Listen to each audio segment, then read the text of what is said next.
नमस्कार, मैं हूं आपके साथ रोहित। केंद्रीय सड़क परिवहन मंत्री नितिन गडकरी अपने काम और बयान के लिए जाने जाते हैं। वो दूसरे नेताओं की तरह नहीं हैं जो अपनी जुबान पर लगाम लगा के चलें या अगल बगल देख कर बयान दें।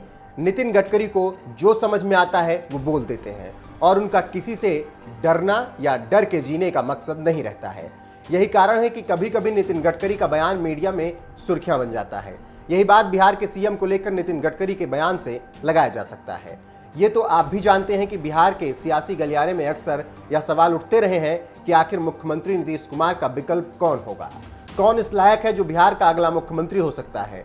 शनिवार को कोइलवर में पुल उद्घाटन के दौरान केंद्रीय मंत्री और बीजेपी के वरिष्ठ नेता नितिन गडकरी की जुबान शायद फिसल गई। पहले आप वो बयान सुनिए।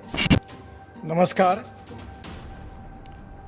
मेरे सहयोगी आदरणीय आर.के. सिंह जी, मेरे दूसरे सहयोगी श्री अश्विनी कुमार जी, मेरे विभाग के मंत्री डॉक्टर वी.के. सिंह जी,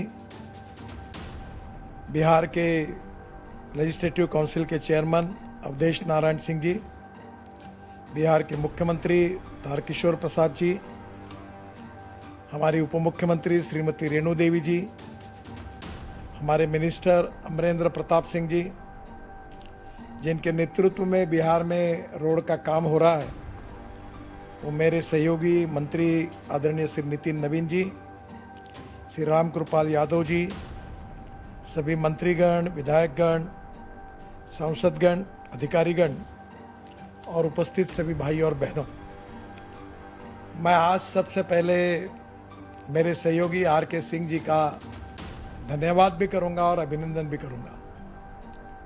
इस ब्रिज के लिए अनेक बार मेरे पास आकर उन्होंने इस क्षेत्र की अनेक समस्याओं को उजागर किया और इसके लिए विशेष रूप से आग्रह किया। इसके कारण कितना ट्रैफिक जाम होता है, लोगों को कितनी तकलीफ होती है, ये बात उन्होंने मेरे पास पहुंचाई। और एक प्रकार से मुझे खुशी है कि आर.के. सिंह साहब ने जिस कार्य के लिए लगातार प्रयास किया, मेहनत की, उनका इस पुल का ही नहीं तो उनके क्षेत्र के लगभग सभी काम मैंने पूरे करके दिए हैं और आज वो काम पूरे होते हुए देखते हुए उनकी मेहनत काम में आई है। तो मैं आर.के. सिंह जी का विशेष अभिनंदन करूंगा, उनका धन्यवाद दूंगा और वहाँ की जनता को यह कहूँगा कि आपको आर.के. सिंह जी जैसे एक प्रतिनिधि मिले जिसने पूरी ताकत लगाकर आपके विकास के लिए आपको बहुत बड़ा योगदान दिया है। मैं अश्विनी जी भी लगातार मेरे पास, अश्विनी जी और हमारे विशेष रूप से हमारे बिहार के जो भी सांसद हैं वो जब भी मिलते हैं तो बिहार में विशेष रूप से जो पिछड़ापन है उसकी चर्चा करते हैं और सबके मन में एक भाव है कि बिहार को सुखी, समृद्ध, संपन्न बनाएं।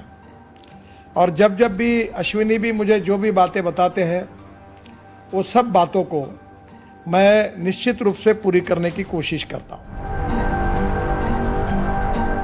तो आपने ध्यान दिया कि नहीं केंद्रीय मंत्री ने क्या कुछ कहा? आप ध्यान से सुनिए। मंत्री जी नीतीश कुमार की जगह तारकिशोर को मुख्यमंत्री कह रहे हैं।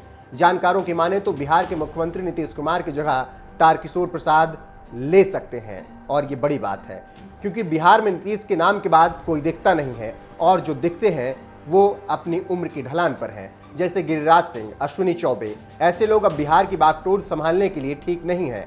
ऐसे में नितिन गडकरी का गलती से ही सही, लेकिन जिस तरीके से उन्होंने तारकिशोर का नाम लिया है वो बड़ी बात है। और अगर यह गलती से हुई गलती थी या जानबूझकर बिहार में होने वाले सियासी बदलाव के संकेत थे तो ये अपने आप में बड़ी बात है और आने वाले वक्त में देखा जाएगा कि क्या कुछ होता है। लेकिन इस बयान के बाद से ही एनडीए के दोनों घटक दलों के बीच की दरक एक बार फिर खुलकर सामने आ गई है। इस पर विपक्षी दल आरजेडी ने भी तंज कसा है। आरजेडी के प्रवक्ता मृत्युंजय तिवारी ने कहा कि बीजेपी की मंशा साफ हो गई है और अब मुख्यमंत्री नीतीश कुमार का पत्ता साफ कर दिया गया है।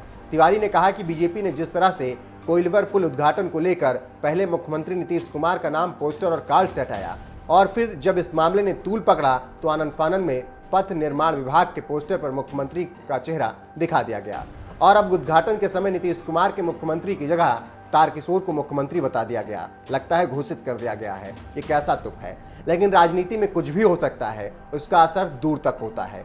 और ये तो आप जानते ही हैं कि जेडीयू और बीजेपी में देश से लेकर लोकल मुद्दों तक अदावत हमेशा से रही है। ऐसे में दोनों पार्टियां अपने अपने हिसाब से चलती हैं और यही कारण होगा कि नितिन गडकरी ने बतौर मुख्यमंत्री नीतीश कुमार का नाम न लेकर तारकिशोर का नाम ले लिया होगा। अब नाम लेना था कि राजनीतिक प्याले में तूफान आ गया। अब देखना होगा कि आगे क्या कुछ होता है और बिहार की सियासत में क्या कुछ बड़ा और नया होता है।